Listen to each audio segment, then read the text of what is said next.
મિત્રો, આપણા દરેકના ઘરમાં રોજ આપણે ભગવાનની પૂજા કરીએ છીએ, અગરબત્તી કરીએ છીએ અને ઘણી બધી પ્રાર્થનાઓ પણ કરીએ છીએ. પરંતુ શું તમને ખબર છે કે તમારા ઘરમાં ભગવાનનો વાસ છે કે નહીં?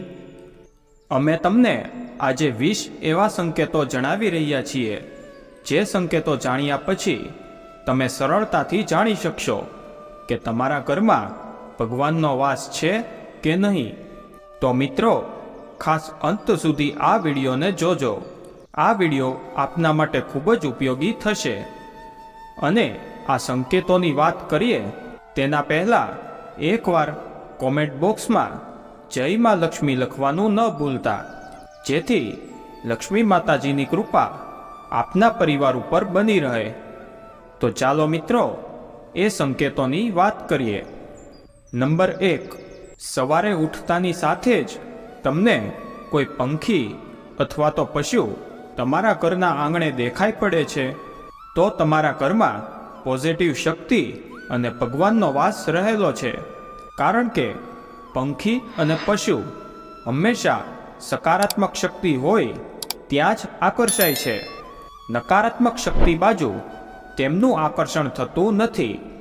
નંબર 2, પૂજાના સમયે દીવાની જ્યોત અચાનક જ ઝડપથી બળવા લાગે છે, તો સમજી લેવું કે તમારી પૂજા સફળ થવા જઈ રહી છે અને ભગવાનની કૃપાથી તમારા દુઃખના દિવસો જલ્દી જ પૂરા થવાના છે. નંબર 3, પૂજા દરમિયાન અચાનક જ ઘરમાં મહેમાનનું આવવું પણ ભગવાનના આશીર્વાદની નિશાની છે. જો મહેમાન કોઈ પણ ઉપહાર લઈને આવે તો એ સ્પષ્ટ સંકેત છે કે ભગવાને તમારી પૂજા સ્વીકારી લીધી છે. નંબર 4, જો તમારી નિંદ્રા રોજ સવારે 3 થી 5:30 વાગ્યાની વચ્ચે એટલે કે બ્રહ્મ મુહૂર્તમાં ખુલે છે, તો તે ભગવાન તરફથી સંકેત છે કે ભગવાન તમારી ભક્તિથી પ્રસન્ન છે અને જલ્દી જ તમારા અટકેલા દરેક કામ પૂર્ણ થશે. નંબર 5, તમારા ઘરના મુખ્ય દરવાજાની આસપાસ જો કોઈ પક્ષી માળો બાંધે છે, તો પણ તમારા ઘરમાં ભગવાનના આશીર્વાદ બનેલા છે. આવા સમયમાં ક્યારેય પણ પક્ષીઓ અને તેના બચ્ચાને પરેશાન ન કરશો. તેમને દાણા તેમજ પાણી આપશો, તો તમારા ઘરમાં ધન દોલત તેમજ લક્ષ્મી માતા પ્રસન્ન રહેશે. નંબર 6, ભગવાન તેના વાસ્તવિક સ્વરૂપમાં આપણને દેખાતા નથી, પરંતુ કેટલાક એવા લોકો છે જેમને ભગવાન સમાન માનવામાં આવે છે. તેમાં માતા પિતા, ગુરુ અથવા બ્રાહ્મણોનો સમાવેશ થાય છે. જો આમાંથી કોઈ પણ વ્યક્તિ પૂજા દરમિયાન તમારા ઘરમાં પ્રવેશ કરે તો તે ખૂબ જ શુભ માનવામાં આવે છે. તમારે તેમને ખાલી હાથે પાછા ન જવા દેવા જોઈએ.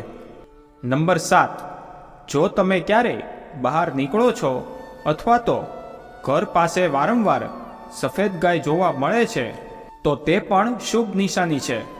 અથવા તો કોઈ પણ ગાય પોતાના વાછરડાને દૂધ પીવડાવે છે અને એ તમને જોવા મળે છે, તો પણ દેવી દેવતાઓની કૃપા તમારા પર બનેલી છે તેવા સંકેતો છે.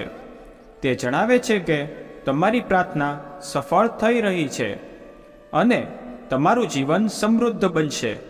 તમારી બધી સમસ્યાઓ ટૂંક સમયમાં દૂર થશે. નંબર 8, જો તમે સવારે પૂજા કર્યા પછી ઘરની બહાર નીકળો છો અને તમને વાંદરાનું ટોળું દેખાય છે, તો તેનો અર્થ એ છે કે તમારી પૂજા સફળ થવાની છે. ભગવાન તમારા પર મહેરબાન થશે. એ વાંદરાઓને ભોજન આપવાનો પ્રયાસ કરો. નંબર 9, જો તમે કોઈ પણ અગરબત્તી, રૂમ સ્પ્રે અથવા તો કૃત્રિમ સુગંધનો ઉપયોગ કર્યા વિના તમારા ઘરમાં સુગંધ અને તાજગી અનુભવો છો, તો સમજી લેજો કે ભગવાનની કૃપા તમારા ઉપર બનેલી છે અને તમારા દિવસો જલ્દી જ બદલાઈ જશે. નંબર 10, જો તમને સતત 3 દિવસ સુધી ઘરની બહાર નીકળતી વખતે નીલકંઠ પક્ષી દેખાય છે, તો સમજી લેજો કે ભગવાને તમારી પ્રાર્થના સાંભળી લીધી છે અને તમારી ઈચ્છા જલ્દી પૂર્ણ થવા જઈ રહી છે. નીલકંઠ પક્ષીના દર્શન ભગવાન મહાદેવના આશીર્વાદની નિશાની છે. નંબર 11, રાત્રે સૂતા હોય ત્યારે તમને ભગવાનના સપના આવવા અથવા તો સપનાની અંદર કંઈક સંભળાવવું, સપનાની અંદર ધૂન અથવા તો ભજન સંભળાવવા, તે પણ ભગવાનના તમારા પર આશીર્વાદ છે તેવા સંકેત છે. નંબર 12, જો તમે સવારે ઉઠ્યા પછી શંખનો અવાજ સાંભળો છો અથવા તો અચાનક જ તમને શંખનો અવાજ સંભળાય છે તો તે શુભ સંકેત છે. એવું માનવામાં આવે છે કે સવારે ઉઠ્યા પછી શંખનો અવાજ સાંભળવો એ તમારા ઘરમાં દેવી લક્ષ્મીનું આગમન સૂચવે છે.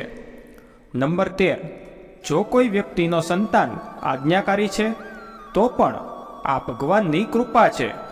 અન્યથા આજના યુગમાં મોટાભાગના લોકો પોતાના બાળકોના કારણે દુઃખી છે. નંબર 14, જે લોકો પર ભગવાનનો આશીર્વાદ હોય છે તે લોકો ભલે અમીર હોય કે પછી ગરીબ હોય, પરંતુ તે ગમે ત્યાં જશે ત્યાં તેમને માન સન્માન મળશે. જો કોઈ ઓછી મહેનત કરીને પણ સફળતા મેળવે છે તો તે ભગવાનની કૃપાની નિશાની છે. નંબર 15, જે લોકોનું સ્વાસ્થ્ય સારું હોય છે તેમના પર ભગવાનના વિશેષ આશીર્વાદ હોય છે. નબળું સ્વાસ્થ્ય ફક્ત તમારા શરીરને જ અસર કરતું નથી, પરંતુ તે ખૂબ જ મોટું આર્થિક નુકસાન પણ કરે છે. તેથી જે લોકોનું શરીર નિરોગી હોય છે તેઓએ પોતાને ભાગ્યશાળી માનવા જોઈએ. નંબર 16, જો તમને તમારા જીવનમાં યોગ્ય જીવનસાથી મળ્યું હોય તો આ પણ માત્ર ભગવાનની કૃપાથી જ શક્ય બન્યું છે. એક સારો જીવનસાથી તમારું આખું જીવન સુખી બનાવી શકે છે અને ખરાબ જીવનસાથી મળે તો તમારું આખું જીવન ઝઘડા અને પરેશાની વચ્ચે પસાર થાય છે.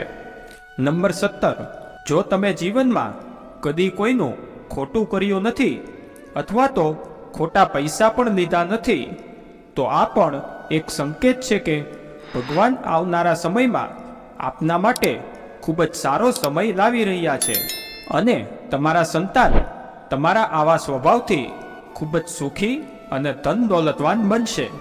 નંબર 18, જે લોકો પર ભગવાનના આશીર્વાદ હોય છે તેમને દુઃખ પણ વધારે પડે છે. તમે દુઃખની ચરમસીમાનો અનુભવ કરશો. તમે મહાન સંતોના જીવન જોયા છે, પરંતુ આવતા સમયની અંદર આ દુઃખ અચાનકથી જ ગાયબ થઈ જશે.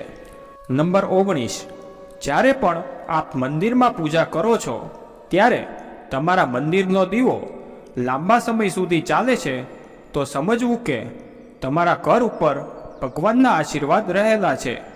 નંબર 20, આપના ઘર આંગણે રાખેલો તુલસીનો છોડ ક્યારેય સુકાતો નથી. ઘણા સમયે એવું પણ બને છે કે આપણે પાણી ના પણ નાખતા હોય તો પણ તે છોડ લીલો જ રહેતો હોય છે. તો આ પણ એક સંકેત છે કે આપના ઘરમાં ભગવાનનો વાસ છે. તો મિત્રો, આ માહિતી આપને પસંદ આવી હોય તો વિડીયોને લાઈક અને શેર જરૂરથી કરજો અને ખાસ નીચે આપેલું લાલ કલરનું બટન દબાવીને આપણી ચેનલને સબસ્ક્રાઇબ કરવાનું ન ભૂલતા અને એકવાર કોમેન્ટ બોક્સમાં જય માં લક્ષ્મી જરૂરથી લખજો.